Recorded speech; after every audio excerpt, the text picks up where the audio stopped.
नमस्कार दोस्तों, स्वागत है आपका आज की एक इन्फॉर्मेशन वाले वीडियो में, जो कि आपकी परीक्षा एमपीपीएससी प्रीलिम्स 2024 के लिए अति महत्वपूर्ण होगा। तो आप वीडियो को अंत तक जरूर देखिए। साथ ही चैनल पर आप पहली बार आए हो तो चैनल को सब्सक्राइब करके बेल आइकन पर प्रेस कर लीजिए, ताकि इसी प्रकार जो भी महत्वपूर्ण वीडियो आए आपको टाइम पर नोटिफिकेशन मिलता रहे। तो चलिए देखते हैं आयोग के ऑफिशियल नोटिफिकेशन को। तो ऑनलाइन आवेदन प्रारंभ हो चुके हैं, जो कि आपकी 19 जनवरी 2024 से प्रारंभ हो चुके हैं। तो इसकी कुछ महत्वपूर्ण जानकारी को पहले एक नज़र देख लेते हैं। तो सबसे पहले ऑनलाइन आवेदन स्टार्ट हो चुके हैं, जो कि आपकी 19 जनवरी से प्रारंभ हो चुके हैं। और लास्ट डेट इसकी कितनी है, तो 18 फरवरी 2024। और आप सभी लोग लास्ट डेट का वेट मत कीजिए, क्योंकि आप टाइम पर ही फिल कर दीजिए।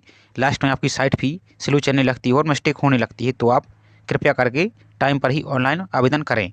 और इसके अलावा यदि आपके फॉर्म में किसी प्रकार की त्रुटि होती है, तो जो कि आपकी 22 जनवरी से लिंक एक्टिव हो जाएगी और आप 20 फरवरी 2024 तक इसमें सुधार कर सकते हैं। साथ ही आपके जो एडमिट कार्ड है आपके 20 अप्रैल 2024 से ये आपके अपलोड हो जाएंगे, और आपकी परीक्षा की तिथि 28 अप्रैल 2024 है। तो ये आप जानकारी को विशेष रूप से ध्यान रखें। अब चलिए आपकी कुछ इंपॉर्टेंट जानकारी को देखते हैं, जो कि आपकी ऑनलाइन आवेदन फिर से संबंधित है। तो महत्वपूर्ण जानकारी को आप विशेष रूप से ध्यान दीजिए।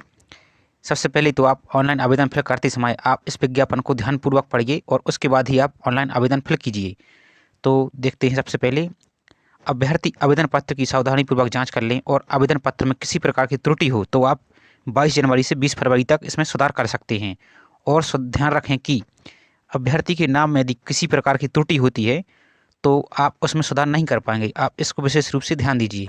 साथ ही यदि आप अपने आवेदन फॉर्म को किसी साइबर कैफ़े या एमपी ऑनलाइन सेंटर से फिल करा रहे हैं, या आप स्वयं भी फिल कर रहे हैं, तो पहले आप फॉर्म को फिल करने के बाद 1 से 2 बार अच्छी तरह से जांच कर लीजिए कि किसी प्रकार की कोई गलती तो नहीं है। उसके बाद ही आप फॉर्म को सबमिट कीजिए।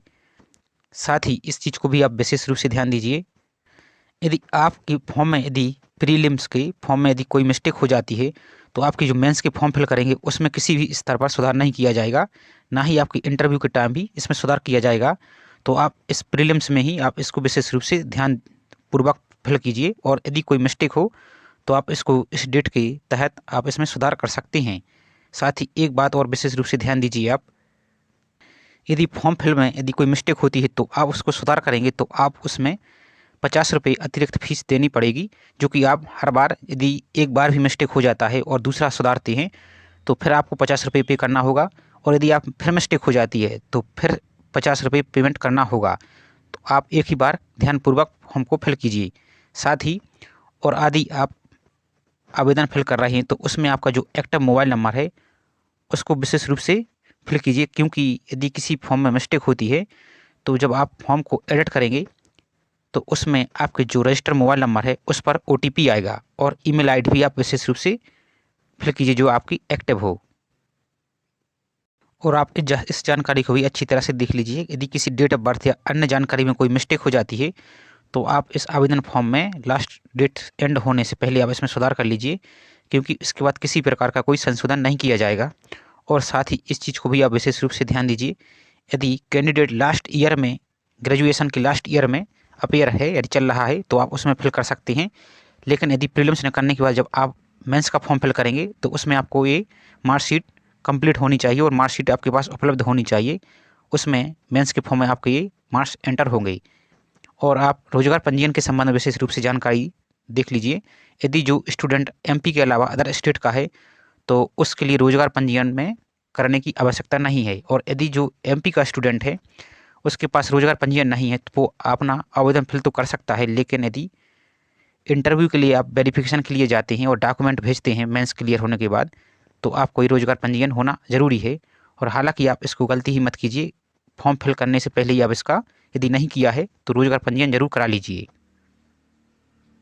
तो इस सभी जानकारी को आप आवेदन करने से पहले एक बार अच्छी तरह से इसको देख लीजिए, और इसका जो नोटिफिकेशन की लिंक है आपको वीडियो के डिस्क्रिप्शन में दे दी जाएगी, तो आप वहाँ से पहले इसको नोटिफिकेशन को डाउनलोड कर लीजिए और इसको अच्छी तरह से रीड कर लीजिए। उसके बाद ही आप फॉर्म फिल कीजिए। साथ ही यदि आप साइबर कैफ़े या एमपी ऑनलाइन पर फिल करा रहे हैं तो पहले आप उसको अच्छी तरह से जांच कर लीजिए, उसके बाद ही आप सबमिट कराइए, क्योंकि जो साइबर कैफ़े वाले होते हैं भीड़ के कारण जल्दी जल्दी उल्टा सीधा सबमिट कर देते हैं, और जिसमें आपको समस्या होती है, तो इस समस्या से आप ज़रूर बचिए। साथ ही एक चीज़ का और विशेष रूप से ध्यान दीजिए, आप यदि आपका जो आप फॉर्म फिल कर रहे हैं और उसमें किसी प्रकार की मिस्टेक हो जाती है, स्पेलिंग या कोई भी, यदि आपने फीस पेमेंट नहीं की है तो उस फॉर्म को आप फीस पेमेंट मत कीजिए। उसके बाद आप दूसरा फॉर्म फिल कर दीजिए और जो आपने पहले फॉर्म फिल किया है वो आपका रिजेक्ट हो जाएगा, और जो आपका लास्ट में है जो आपने फिल किया है और फीस पेमेंट करेंगे वो आपका सही माना जाएगा। तो आप इस रूप में भी विशेष रूप से ध्यान देकर फिल कर सकते हैं। और इससे संबंधित जो अन्य जानकारी है आप उसको भी देख सकते हैं। ये आपकी वैकेंसी दी गई है तो आप इसको नोटिफिकेशन डाउनलोड करके देख सकते हैं। साथ ही यदि आप फॉरेस्ट सर्विस का भी देखना चाहते हैं तो उसकी भी लिंक दे दी जाएगी, तो आप उसके विज्ञापन को भी देख सकते हैं और जानकारी रीड करने के बाद ही आप फॉर्म फिल करिए। तो चलिए मिलते हैं इसी तरह नेक्स्ट वीडियो में। वीडियो आपको पसंद आया हो और हेल्पफुल लगा हो तो प्लीज़ वीडियो को लाइक ज़रूर कीजिए। साथ ही चैनल पर आप पहली बार आए हो तो चैनल को सब्सक्राइब करके बेल आइकन पर प्रेस कर लीजिए। और यदि आप MPPSC के 2012 से लेकर 2023 तक के प्रीवियस पेपर को रिवीजन करना चाहते हैं तो उसके वीडियो भी अपलोड कर दिए गए हैं, प्लेलिस्ट में जाकर आप उनको देख सकते हैं। साथ ही Chhattisgarh PSC, UP PSC, Uttarakhand PSC और अन्य परीक्षाओं के पेपर को भी अपलोड कर दिया गया है, तो आप जाकर प्लेलिस्ट में उनको भी अच्छी तरह से रिवीजन कर लीजिए, क्योंकि अब आपका सिलेबस में भी चेंज हो चुका है कुछ, हालांकि ज़्यादा भी नहीं हुआ है। तो आप एक एक नंबर आपके लिए महत्वपूर्ण है और कट ऑफ भी आप देख रहे हैं कि किस प्रकार से जा रहा है, तो उसके लिए आप विशेष रूप से अपनी तैयारी को अच्छे से बेहतर तरीके से कीजिए। तो चलिए मिलते हैं इसी तरह नेक्स्ट वीडियो में। जय हिंद।